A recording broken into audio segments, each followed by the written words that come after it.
Every castle in every movie sells the same fantasy. A princess in a tower, a king on a throne, a love story with a happy ending. Hollywood built that image. History built something else entirely. And the price was paid by people whose names were never written down. Start with the myth. Stone walls, banners, romance. That's the postcard version. It's the version novels sold for 2 centuries and movies sold for 1. It's not false. It's just missing almost everything that mattered. Here's what actually happened. Castles didn't start as palaces. They started as emergency shelters. In the 9th century, the Carolingian Empire, the one Charlemagne built, collapsed. No more central government. No more single ruler holding the territory together. Local lords were suddenly on their own, and Viking raiders and Magyar horsemen were burning their way across the continent. So lords did the only thing that made sense. They built a mound of earth, dug a ditch around it, put a wooden tower on top. That's it. That's the first castle, a motte and bailey. No stonework, no grand halls, just dirt, timber, and desperation. This wasn't about romance. It was about survival and control. A lord who built a castle wasn't just protecting himself from raiders. He was announcing to every peasant farming his land, "I own this, and I can enforce it." The clearest proof? 1066. William the Conqueror invades England, wins at Hastings, and immediately has a problem. Thousands of hostile English villages and only a few thousand Norman soldiers to hold them down. His solution wasn't diplomacy. It was construction. Within years, Norman lords threw up hundreds of motte and bailey castles across England, fast, cheap, built with unskilled forced labor, because a castle didn't need to be beautiful. It needed to exist before the next uprising. This is the part the movies skip. A castle wasn't a home first. It was a weapon first, a checkpoint, a message in timber and mud aimed at the people who just lost their land. Only later, decades, sometimes a century later, did wood become stone. Towers became keeps. Keeps became the fortresses tourists photograph today. By the time castles looked romantic, they'd already spent 100 years as instruments of occupation. So the postcard image people love, that came last. What came first was mud, forced labor, and one very simple message: submit or lose everything. And once that message worked, once the Lord was safely behind his walls, a new question appeared. Who was going to keep him fed, warm, and alive in there? The answer is where the real story starts. A castle looked like one building. It ran like a small government. At the top, the lord and lady. Below them, a chain of command most people never picture when they think castle. The steward, also called the seneschal, ran daily operations, logistics, staff, finances, legal disputes. When the lord left for war, the steward ran the entire castle in his place with full authority.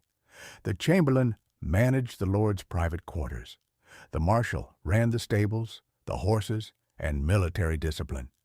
A single large castle held 50 to 150 people at once: nobles, knights, soldiers, cooks, grooms, blacksmiths, laundresses, chaplains, pages. Take the staff away, and the lord doesn't lose comfort. He loses a functioning castle. Privacy didn't exist, not for servants, barely for nobles. Dressing, bathing, sleeping, attendants were present for all of it. Beds had curtains, not walls, and a private chamber often slept several people.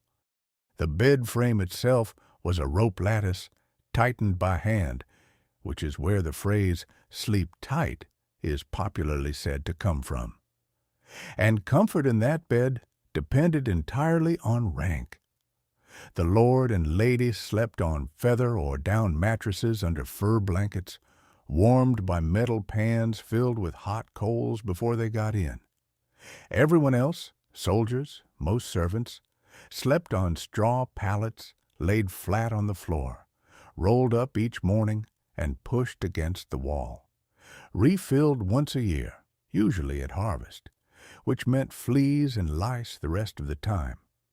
A trusted personal servant might get a trundle bed that slid out from under the lord's own bed, considered a good position, since it meant warmth and status. Bathing was rare for everyone, worse than most people assume, even for nobles. No plumbing. Water was heated in the kitchen and carried bucket by bucket, sometimes dozens of trips just to fill one wooden tub. It happened occasionally, tied to feasts or festivals, not daily. Herbs and perfume covered the smell between baths.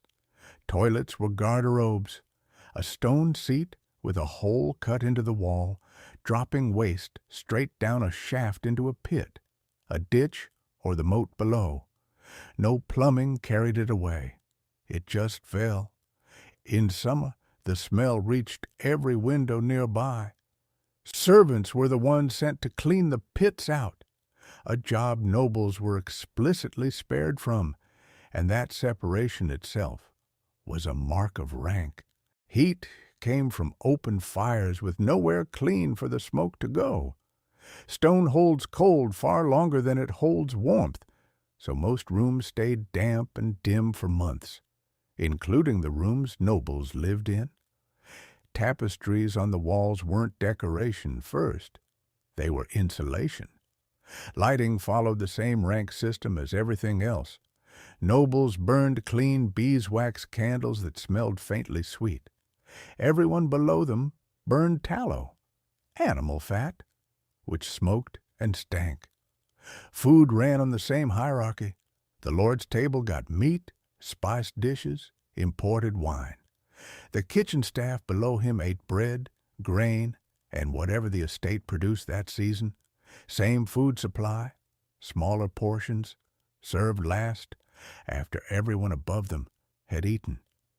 Every comfort at the top of that castle, the warm bed, the clean candle, the hot bath, existed because someone below hauled the water, fed the fire, and emptied the pit. Take the lord out of the castle, and the steward runs it. Take the staff out, and the castle stops being livable within a week. But of all the roles inside those walls, none carried more risk than the lady's own bed, not for sleep, but for something else entirely.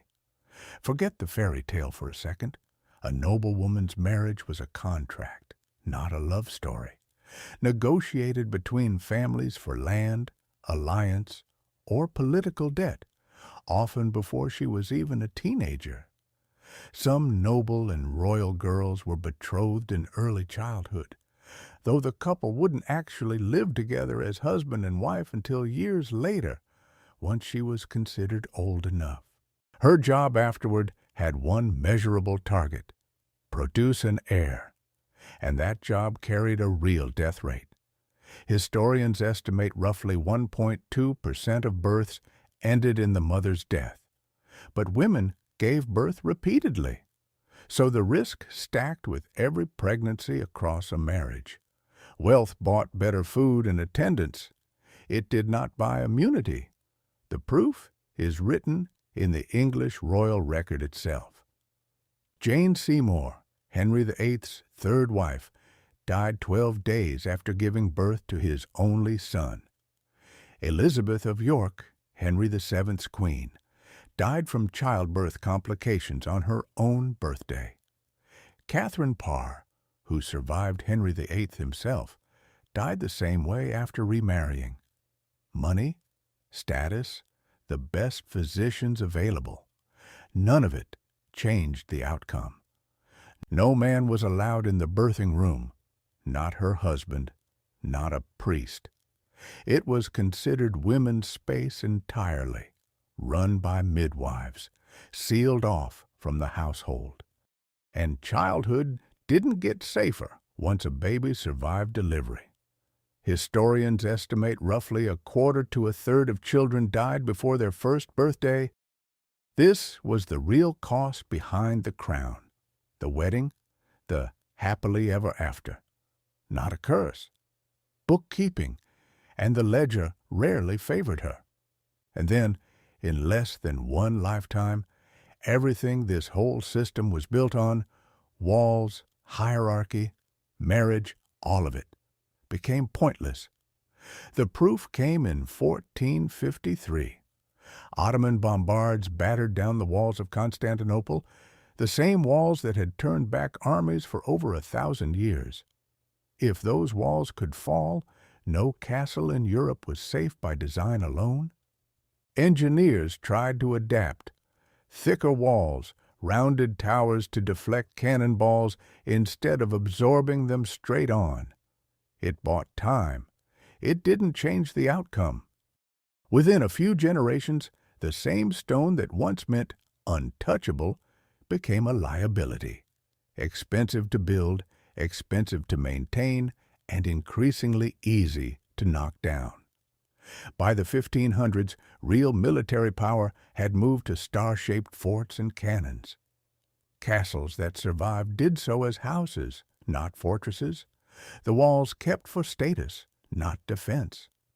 The building that once meant, "I own this land and can enforce it," became exactly what people picture today: decoration.